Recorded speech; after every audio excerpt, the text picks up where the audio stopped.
हज के दौरान मुसलमान इस तरह से काबा का चक्कर क्यों लगाते हैं, क्या है इसके पीछे की वजह और क्या सच में काबा ही है पूरी पृथ्वी का सेंटर। वैज्ञानिकों ने किया है हैरान कर देने वाला खुलासा। दोस्तों आज की इस वीडियो में हम आपको काबा के कुछ ऐसे चमत्कारों के बारे में बताएंगे जिन्हें साइंस भी मानता है और साइंस के हिसाब से भी काबा के ये चमत्कार सच है। तो चलिए शुरू करते हैं आज का ये हैरत अंगेज वीडियो। दोस्तों आपको जानकर हैरानी होगी कि हर घंटे 1,70,000 मुसलमान काबा शरीफ का तवाफ करते हैं। मतलब 24 घंटे में 40,80,000 और महीने में 12 करोड़ 24 लाख और साल भर में 1.5 अरब लोग काबा शरीफ का तवाफ करते हैं, जो वाकई हैरान कर देने वाली बात है। लेकिन मुसलमान इस तरह काबा शरीफ का चक्कर क्यों लगाते हैं? मुसलमानों की पाक किताब कुरान शरीफ की सूरह हज में अल्लाह ताला ने फरमाया है कि जमीन से लेकर आसमान तक सारी चीजें अल्लाह की इबादत और सजदा करती हैं। यानी कि पहाड़, परिंदे, घाटियां, प्लैनेट्स, गैलेक्सीज वगैरह वगैरह सभी अल्लाह ताला की इबादत करते हैं। लेकिन आपके मन में ये सवाल भी आ रहा होगा कि इन चीजों को तो कभी सजदा करते हुए देखा नहीं, तो ये किस तरह से अल्लाह ताला की इबादत करती हैं? कुछ तो इनमें कॉमन होगा। चलिए अब इस बारे में बात करते हैं। दोस्तों आज से सैकड़ों साल पहले लोगों का मानना था कि जमीन यानी कि हमारी धरती ही यूनिवर्स का सेंटर है। उन्हें लगता था कि हर चीज इस धरती के आसपास घूम रही है। लेकिन फिर 1609 एडी यानी कि आज से लगभग 400 साल पहले इतिहास के एक बहुत ही मशहूर साइंटिस्ट गैलीलियो ने एक हैरान कर देने वाली खोज की।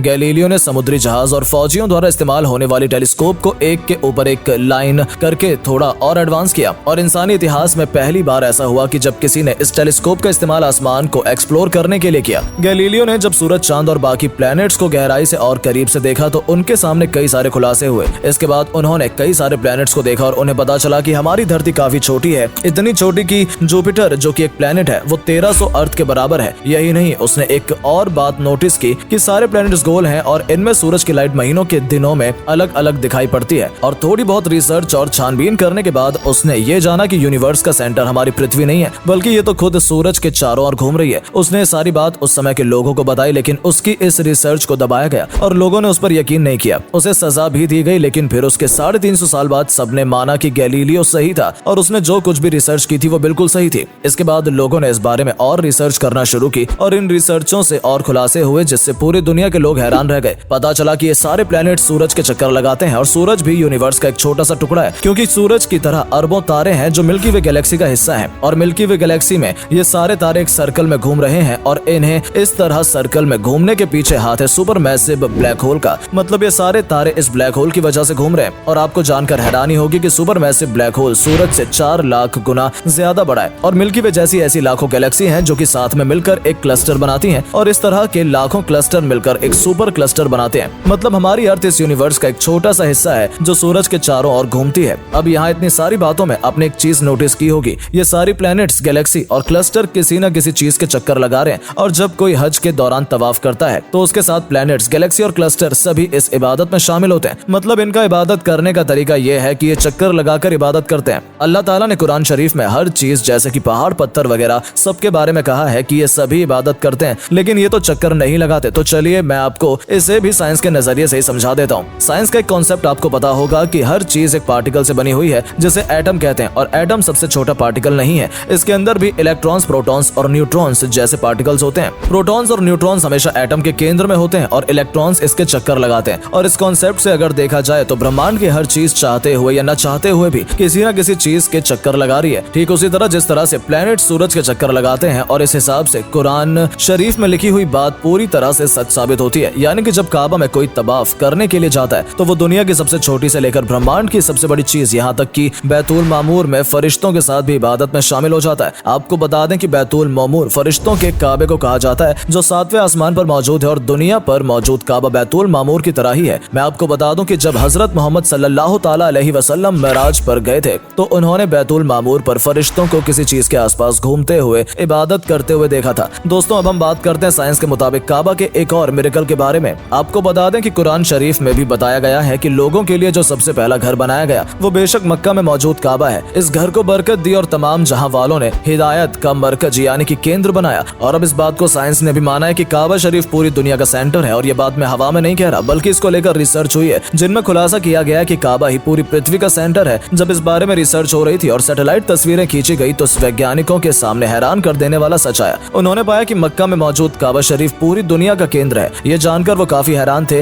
हालांकि हम बता दें वैज्ञानिकों ने ये जानने के लिए बिल्कुल भी रिसर्च नहीं की थी कि मक्का में मौजूद काबा पृथ्वी का केंद्र है, लेकिन फिर भी उनके सामने ये सच आ ही गया और कई सारी साइंस मैगजीन में इस बारे में लिखा भी गया है। हुसैन कमालुद्दीन जो रियाद ऑक्सफोर्ड यूनिवर्सिटी में प्रोफेसर थे। उन्होंने भी काफी लंबी चौड़ी रिसर्च की और बाद में इस रिसर्च के बाद इस नतीजे पर पहुंचे कि काबा ही पूरी पृथ्वी का केंद्र है। उन्होंने इसके लिए मॉडर्न साइंस की कई सारी मशीनों और कंप्यूटरों का इस्तेमाल किया। उन्होंने दुनिया के बड़े बड़े शहरों में मक्का में मौजूद काबा की डायरेक्शन का पता करने की कोशिश की और लगभग 2 सालों तक इसी कोशिश में जुटे रहे और कई तरह के नंबर्स और कैलकुलेशन के बाद इस नतीजे पर पहुंचे कि काबा ही पूरी दुनिया का सेंटर है। और ये सिर्फ डॉक्टर हुसैन कमालुद्दीन के रिसर्च की बुनियाद पर ही हम नहीं कह रहे, क्योंकि इसके बारे में कई और साइंटिस्टों ने रिसर्च की और सभी का यही मानना है कि काबा ही पृथ्वी का सेंटर है। हालांकि कुछ लोग इस बात को नहीं मानेंगे, लेकिन साइंस इस बात को जरूर मानता है। वैज्ञानिकों के मुताबिक मक्का में मौजूद पत्थर दुनिया के सबसे पुराने पत्थर हैं और जब उन्होंने यहाँ से सैंपल लेकर इन पत्थरों पर रिसर्च की तो पता चला कि ये पत्थर इस धरती की शुरुआत या फिर इसके फॉर्मेशन से पहले के हैं।